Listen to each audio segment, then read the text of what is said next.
Agora, tem um documentário na Netflix que tu aparece, né? Que tu participa lá. Naquela época daquele documentário, tu estava trabalhando, julgando menores infratores, é isso? O que era aquilo? Sim, aquela época era a época que eu estava recém-aprovada, pouquinho tempo de juízo, 1 ano e tal. E eu rodava. Então eu cobria férias, eu auxiliava outros juízes, né? Então ali eu estava na vara da infância e julgava menores infratores. E tava ali, fazia 25 audiências por dia, né? Eu ainda tinha essa força para fazer essas 25 audiências, era novinha. Hoje em dia eu consigo fazer também, mas fico bem mais cansado. E aí, a Maria Augusta Ramos, que já tinha feito Justiça, já tinha feito outros documentários com temas interligados à justiça, ao dia a dia, ao cotidiano do judiciário, apareceu lá, olhou pra minha cara: posso assistir a audiência? Eu falei: pode. Acabou a audiência, ele olhou pra mim e falou: é você que eu tô procurando. Eu falei assim: como assim? Não, eu quero você pro documentário.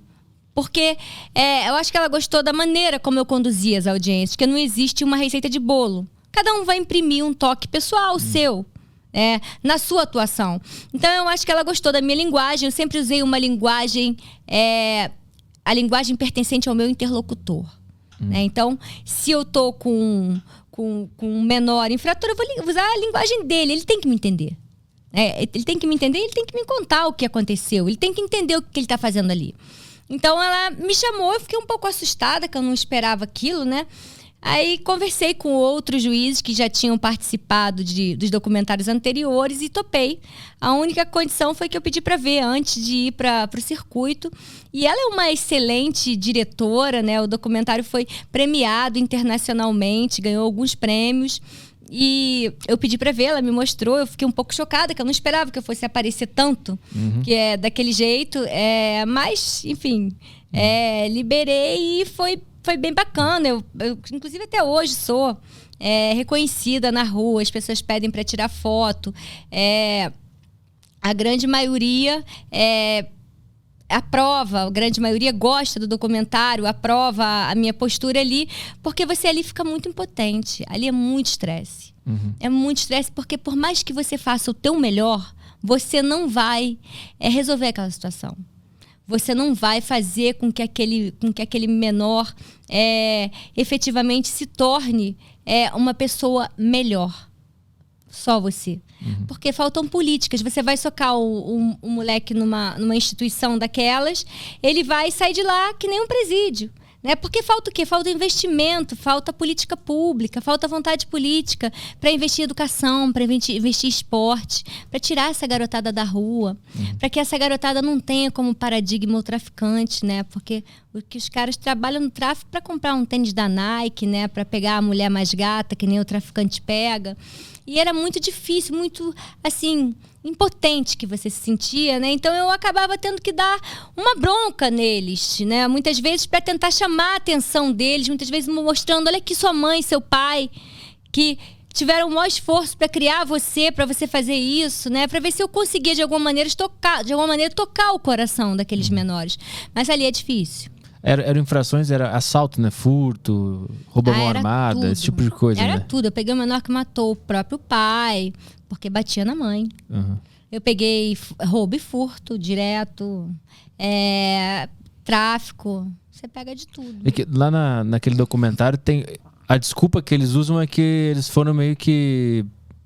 Foram seguir o bando que estava acontecendo ali. O cara deu arma pra ele, ou pediu pra ele ir lá roubar o cara.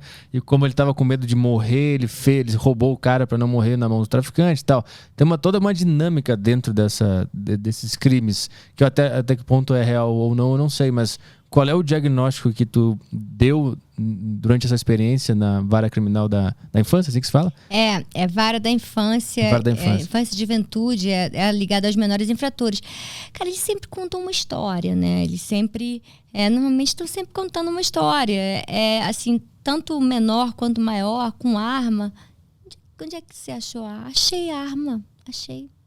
Eu nunca vi tanta gente achar. Eu nunca achei uma arma na minha vida, né? Mas eles acham a arma, né? Achei. Achou, beleza. Tá, e depois você fez o quê? Ah, não, depois eu joguei fora, né? Aí, quer dizer, porque eles querem escapar de alguma maneira, mas o fato é que isso tudo, isso é uma estrutura, né? Isso aí é uma questão de falta de opção. essas crianças que estão ali, sim, você pega a grande maioria crianças de comunidade. Peguei poucos casos que eram crianças assim que teriam um novo caminho, caso de carteira falsificada para entrar em boate. Aí você pega um ou outro com a família mais estruturada. A verdade é que há uma falta de tudo, né? É uma falta de educação da população. A nossa população não é uma população educada. Eu acho que o nosso governo ele não volta os olhos para a educação dos jovens, que é uma coisa primordial.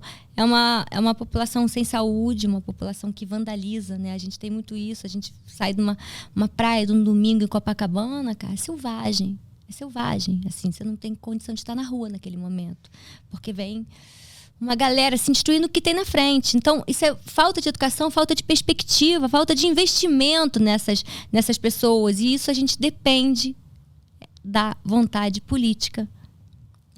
Só que a gente não tem. Eu percebi que muitos daqueles meninos que aparecem lá estavam meio que à mercê do contexto, do que estava em volta, e eles iam na onda e acabavam no mundo do crime por inércia, simplesmente por estar lá. Falta de referencial. Falta família, falta escola, falta exemplo. E que tipo de pena se dava para esses meninos? Então, eles cometem ato infracional, né? Então, as penas elas podem ser pena de liberdade assistida, em que o cara fica se apresentando com os responsáveis, né? Uma vez por mês, bimestralmente, lá no juizado. Pode ser de semi-liberdade, em que ele ganha um crião.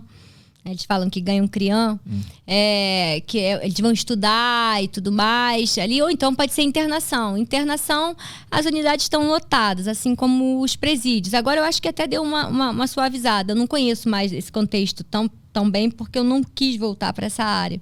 É uma área que muito desgasta, mais que as outras.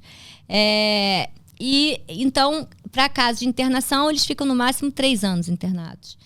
Então, eu cheguei a pegar menores que já tinham uma extensa ficha de pessoas que tinham matado, que tinham cometido tráfico, e aí latrocínio, né, o roubar para matar.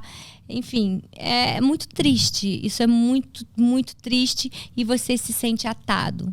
Você, como juiz, você olha aquilo ali e vê que é uma realidade assim perdida, né? Muito por falta de referencial, por falta de investimento público, de política pública. Então, por isso que eu digo que também são vulneráveis essas pessoas, porque o que elas têm, o que elas almejam, o que elas serão. Aquela tua abordagem mais agressiva, conversando com eles ali, era uma forma, uma esperança de que aquele menino despertasse para a realidade, ou era porque você estava braba porque ele estava cometendo crimes? Era, né, ali tudo que eu podia fazer era ter uma postura de mãe. Era dar-lhe um esporro. Então eu dava um esporro neles para que eles nunca mais repetissem aquilo, né? E eu espero que para alguns tenha feito efeito. Eu não sei da vida deles atualmente, né? Eu sei que muitos acabam morrendo de forma precoce, né? Porque o crime é isso. O crime, você tá vivo hoje, amanhã já era. E eu procurava dizer isso para eles, né? Vai te cobrar a carga que você perdeu se você voltar para lá. E alertava também aos pais, né? Porque você vai tendo uma vivência e você vai sabendo, vai sacando o que vai acontecer, qual vai ser o próximo passo. Então eu procurava dar uma bronca mesmo de mãe, porque parece que os pais não dão essa bronca, né? Os pais, eles também estão tão abandonados, né? Pelo Estado, são pessoas muitas vezes carentes, na maioria das vezes, né? Que eles também não têm referencial, não têm família, não sabem dizer aos filhos como se portar. Claro que existem muitas exceções, né? Boas exceções de pessoas que são trabalhadoras, de pessoas que a qualquer custo ensinam o conceito de dignidade aos seus filhos, ensinam o conceito de como ser uma pessoa correta, né? Porque essa é a função do pai e da mãe, que nenhuma escola vai substituir, vai apenas fomentar. Mas é preciso que também os pais tenham condições mínimas. E o que a gente vê é muito triste aqui. Aí o lance é só ficar remediando o problema, né? Porque não tem solução. Ele não vai conseguir dar uma solução. No máximo, remediar aquele problema. Exatamente. Por isso que eu digo que a violência doméstica é mais efetiva. porque ela é rápida, ela é célere e as estruturas funcionam. Então, o juiz da violência doméstica vive buscando convênios. Eu estou sempre em reuniões com secretarias de Estado, de município, buscando cooperação de assistentes sociais, de psicólogos, e a estrutura toda funciona. A estrutura toda, ela serve para uma recuperação da mulher traumatizada e, ao mesmo tempo, a reeducação do agressor. Porque enquanto houver esses conceitos aí que a gente já conhece, que tem que abominar, tem que abandonar, vai continuar tendo agressão e a gente vê funcionar. Então isso é gratificante para o juiz, isso é bacana para o juiz.